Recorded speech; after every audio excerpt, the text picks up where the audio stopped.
Selesai dari butik, Adi tidak membawaku pulang. Dia mengajakku ke pabrik tekstil miliknya yang akhir-akhir ini sering dia tinggalkan.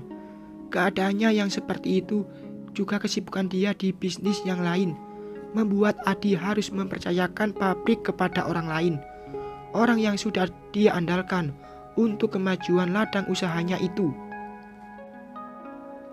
Adi memintaku mendorong kursi rodanya untuk mengecek proses pembuatan kain.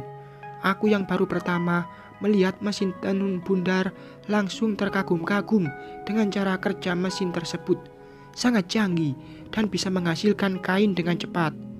Satu rol kain bisa dihasilkan dalam kurun waktu 1 jam saja. Itu jika keadaan mesin baik dan tidak ada kendala dalam pembuatannya. Yang nungguin mesin ini enak ya, Di. Bisa santai banget, cuma ngecek doang jalan mesinnya, tuturku. Sedikit mengeraskan suara. Bising mesin membuat suaraku tenggelam dengan sendirinya. Tidak juga, Al.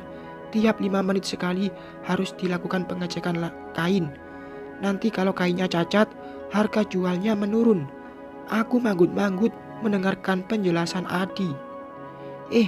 Itu kenapa lampu merah kelap-kelip gitu, ujarku panik saat ada satu mesin yang mengeluarkan cahaya berwarna merah. Itu biasanya ada benang yang putus. Tuh, si masnya langsung benerin. Oh, aku kira akan meledak.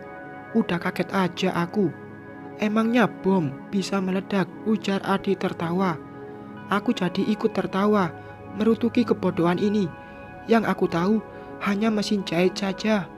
Mana pernah melihat dan tahu cara kerja mesin pembuatan kain yang super canggih. Tahu mesin jahit juga aku dijebak. Harapannya jadi ratu setelah menikah. Malah disuruh jadi buruh pabrik sama suami. Mantan suami.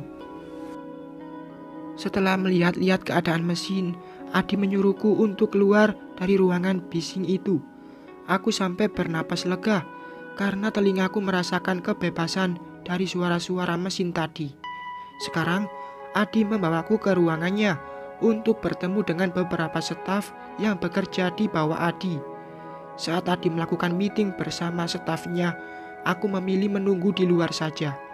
Melihat katalog kain yang selalu ada di ruangan tunggu ini. "Mbak, mau beli kain?" ujar seseorang membuatku mengangkat kepala. Kayaknya aku kenal kamu deh, ujarnya lagi menunjukku. Aku diam, seraya mengingat wajah yang juga tidak asing bagiku. "Kamu Alina kan?" "Hei, apa kabar? Aku Zidan." Zidan, ucapku tergagap. Aku berdiri dan tersenyum ramah pada pria yang dulu pernah menjadi bagian dari perjalanan hidup. Iya, dulu sekali, saat aku dan dia masih sama-sama memakai seragam SMA. Iya, aku Zidan. Masa kamu lupa sama aku? Aku aja masih ingat wajah kamu loh, Al. "Ingat kok, aku juga masih ingat kamu," ucapku seraya memainkan jari-jari tangan. "Oh, syukurlah kalau masih ingat. Aku kira kamu sudah lupa denganku." "Oh iya, kamu sedang apa di sini?" tanyanya lagi ingin tahu. "Aku sedang..." "Al." Aku menoleh pada pria yang keluar dari ruangannya. Aku tersenyum ke arah Adi, melupakan pertanyaan Zidan barusan. Melihat Adi, Zidan langsung mengangguk hormat dengan senyum ramahnya. Adi pun melakukan hal yang sama dengan dibantu kursi rodanya. Adi menghampiriku yang berdiri menghadap Zidan. "Alina tamu bapak. Maaf, saya kira tadi orang yang mau pesan kain," ujar Zidan kemudian. "Bukan, dia wanita saya. Dia sedang menemani saya berkunjung ke sini." "Kamu dari mana? Kenapa tidak ikut meeting?" "Maafkan saya, Pak. Barusan saya habis dari rumah sakit. Anak saya sedang dirawat.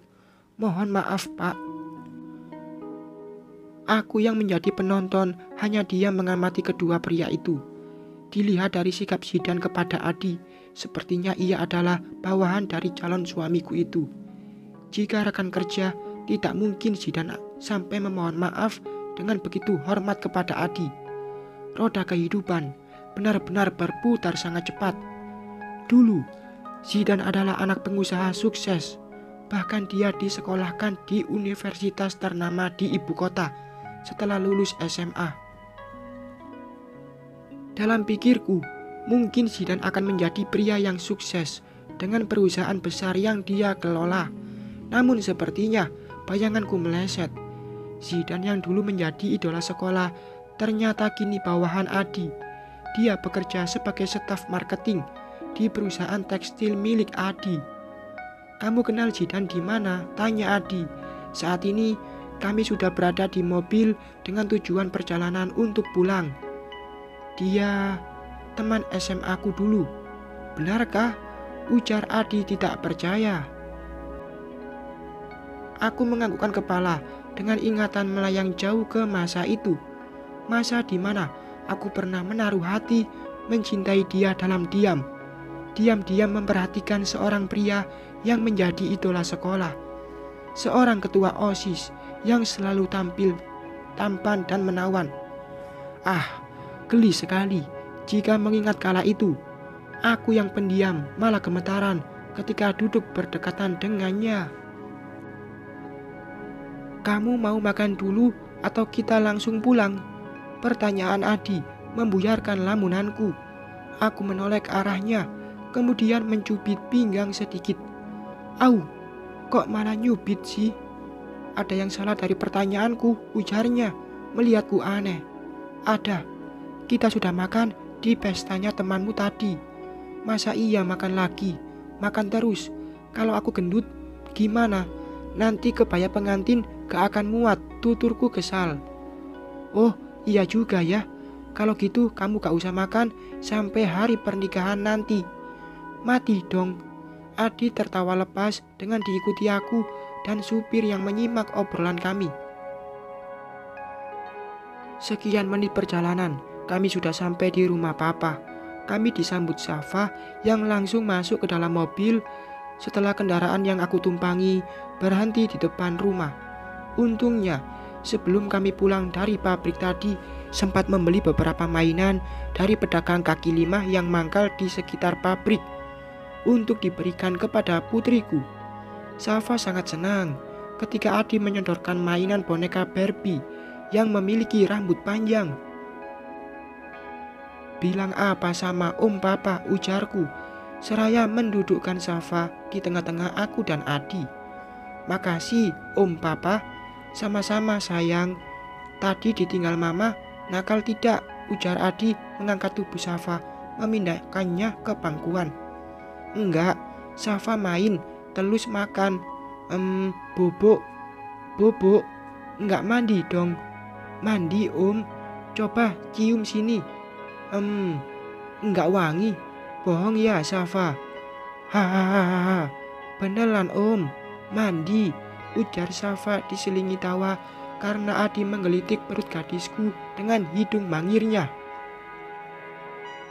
Aku yang berada di pinggir sampai mepet karena menghindari kaki Safa yang bergerak asal dengan tawa yang masih mengiringi keduanya.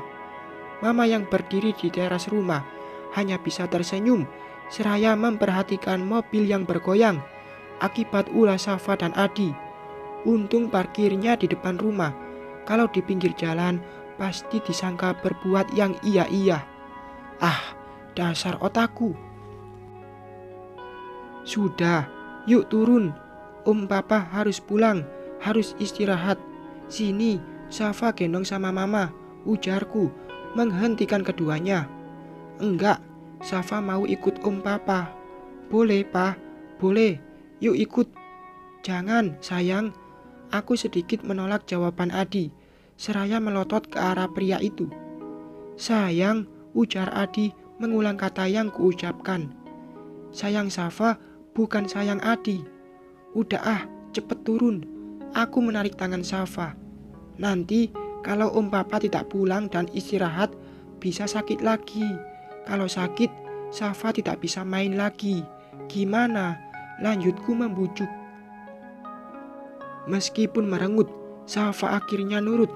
Dia mau aku bawa turun dengan membawa beberapa mainan yang dibelikan Adi. "Enggak mampir dulu Di," ujar Mama berteriak. "Enggak Bu, langsung pulang saja." "Maaf, tidak sopan." Adi menangkupkan kedua tangan di dadanya. "Tidak apa-apa, hati-hati di jalan," tutur Mama seraya melambaikan tangan. Pintu mobil tertutup. Kendaraan yang ditumpangi Adi mulai bergerak menjauh dari halaman rumah. Aku dan Mama serta Safa pun masuk setelah kepergian calon suamiku itu.